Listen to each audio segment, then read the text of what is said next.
Bonjour, bonjour. Allez, je suis ravie de vous retrouver pour terminer cet album. Donc, c'est la marque Craft O'Clock. La collection, elle s'appelle Robot Aventure. J'ai travaillé avec deux collections 30-30 et une collection 20-20.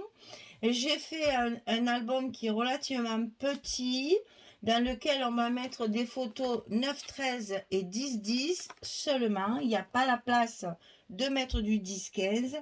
Donc on a joué beaucoup sur la décoration et sur le papier qui est plein de petites images rigolotes. J'ai essayé de les mettre en avant, justement, d'en profiter au maximum pour que ce soit gai et que ça fasse un album un peu destroy, là, un peu rigolo.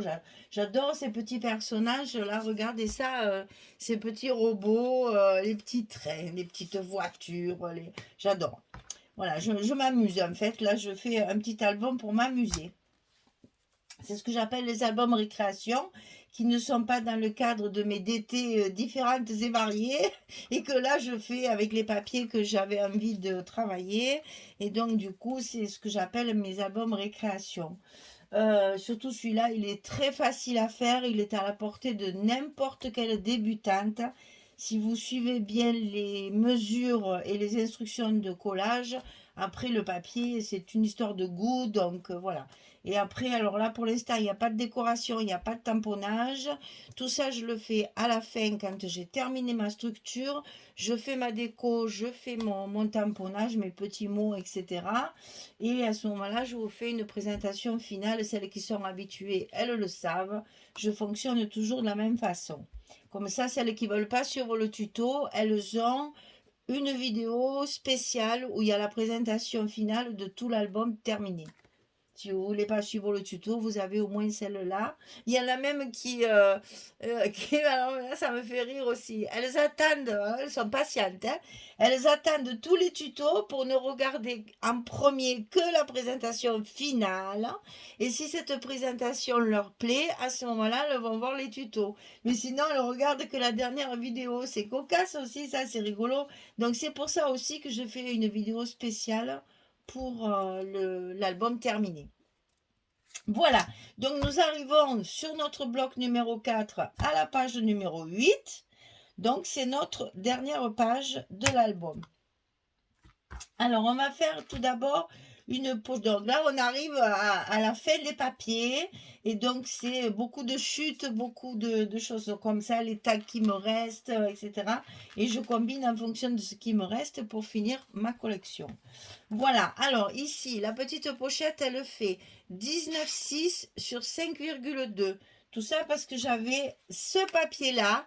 Voilà la chute que j'avais. Je me suis dit ça, je ne peux pas le garder en chute, il faut que je le mette dans mon album. Donc voilà mes dimensions. En fait, vous voyez, je parle de ce qui me reste pour faire une pochette. Donc 19,6 sur 5,2. Et sur le côté 19,6, on plie à 2, on plie à 17,6. Toujours pareil, et on obtient notre 15,06 de largeur de page. Vous voyez que c'est pas compliqué, hein, le scrap. Il suffit de travailler les papiers, en fait, c'est ça. Il faut toujours partir du papier. C'est tellement plus facile de calculer la structure. Bon, là, en plus, les structures, elles sont toutes simples parce que, vu le format, on ne pouvait pas faire quelque chose de trop compliqué. Donc, c'est vraiment à la portée de tout le monde. Et j'espère que les débutantes oseront se lancer parce que justement comme ça, quand on a une structure facile, alors on colle ça en bas de notre bloc numéro 4 sur la page numéro 8. Voilà. Alors ensuite on a deux rabats et cette fois c'est les mêmes. Alors vous voyez, une fois je marque qu'est-ce que j'ai fait 15... Ah non, j'avais mis une petite différence pour pas que... Oui, c'est parce que c'est des papiers qui me restaient, donc c'est pas les mêmes. Donc 18,1, bah, vous savez que le 1, vous pouvez l'enlever, hein, je répète à chaque fois. Si votre languette ici, elle ne fait pas 2 cm, mais 1,9, c'est pas bien grave. Hein. Vous embêtez pas. Moi, je l'ai fait pour que ce soit bien régulier, mais À 18, ça suffit largement. Alors, 18,1 sur 15,2 et sur le côté 18,1, on plie à 15,6 et à 16,1. On a un petit gousset d'un demi-centimètre.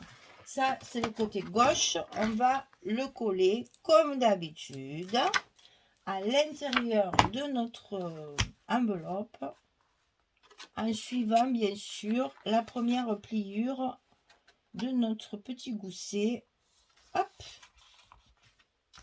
et un petit coup de plioir et c'est bon. Voilà, alors je vous rappelle qu'on a la fermeture de ce côté et que donc il faut que ce soit le gauche qui soit sous le droit. Donc celui-là il fait 18 sur 15,4 et sur le côté 18 on va plier à 15,4 et à 15,9. Vous voyez, il y a une toute petite différence parce que j'ai travaillé avec mes papiers, hein, donc après à vous de voir. Hein.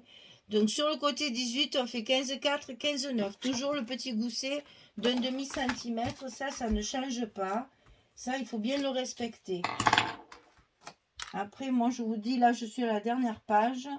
Donc forcément, j'ai travaillé avec les papiers qui me restaient. Et donc, ça me fait des petites différences de pas grand-chose.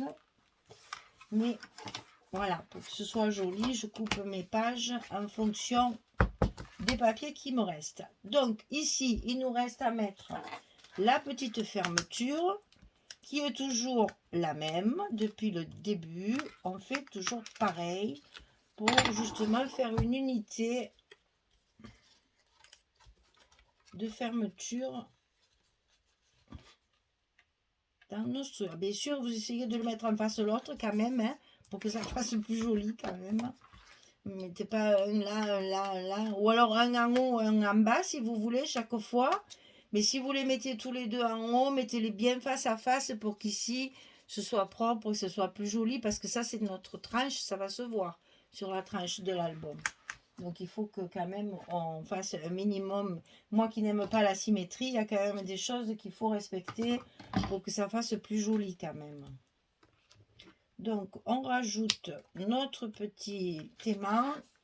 On vérifie que toutes nos pages soient bien en face. On colle notre scotch. Notre aimant est en place et c'est fermé. Alors maintenant pour l'emplacement des photos, ben là c'est pas compliqué. Hein. J'ai utilisé les derniers tags qui me restaient comme ceci, qui sont grands dans la collection 30-30. Et donc j'ai profité. Donc ici une carte 9,4, 13,4. Ici. Ici mon tag il est vertical. J'ai donc mis ma photo horizontale. Vous voyez pourquoi il faut faire attention aux détails du papier. Donc ici aussi 9,4, 13,4 pour les photos 9,13 de chaque côté. Ici on a une pochette. Alors comme il n'y avait pas beaucoup, j'ai fait pareil que sur la page numéro 7. J'ai fait un petit livret. Donc c'est 18,8 sur 13,4 et on plie à 9,4 au milieu. Et on a un petit livret pour mettre 8 photos. Et ça, on le glissera dans notre pochette ici. Voilà, je vous ai tout dit. Il reste qu'à coller le papier pour que tout soit bien à sa place. Et quand ce sera terminé, eh bien, je reviendrai vers vous pour vous montrer le résultat. À tout à l'heure. Et bien voilà, nous avons terminé notre page numéro 8 et notre bloc numéro 4. Donc toujours la fermeture, on ouvre comme ceci et ici on a une carte, enfin une photo 9,13. Ici on a une photo 9,13, donc il faut en couper 2 pour cette page là. Et ici notre petit livret avec 2 photos, enfin 4 photos 9,13. Donc 4 de 6 et de 8. Comme ça, je vais pouvoir faire le compte de tout de tous les emplacements photos de notre album. Alors voilà, on ferme à gauche, on ferme à droite, on rabat le petit robot rigolo là, et puis on n'a plus que la décoration à faire. Eh bien, écoutez, mesdames, c'est un album facile, amusez-vous, parce que moi, j'ai utilisé 2 collections 30-30, parce que vous savez que dans Craft O'Clock, les collections ne comportent que 6 papiers. Et 6 papiers, c'est peu, c'est très très peu pour faire un album. Donc, c'est pour ça que j'en avais 2 collections, plus la collection 2020 qui m'a essentiellement servi pour recouvrir les cartes photos. Et, ah, pour recouvrir les cartes photos qui sont dans l'album, c'est essentiellement la collection 2020. Voilà, je n'ai plus qu'à faire la décoration, le tamponnage et quelques petites améliorations métalliques parce que je vais mettre des petits engrenages métalliques. Donc voilà, c'est presque fini. Je vais relier tout ça tranquillement et puis quand ce sera terminé, je vous montrerai ce que ça donne une fois fini. Voilà. Eh bien, écoutez, merci beaucoup de me suivre. Si vous avez des questions, vous n'hésitez pas. Toujours mon petit mail en bas dans la description sous la vidéo. Je vous dis à très bientôt pour d'autres aventures. Et puis, voilà. Ben, bonne journée, bonne soirée et à très très vite pour un prochain projet. Au revoir tout le monde.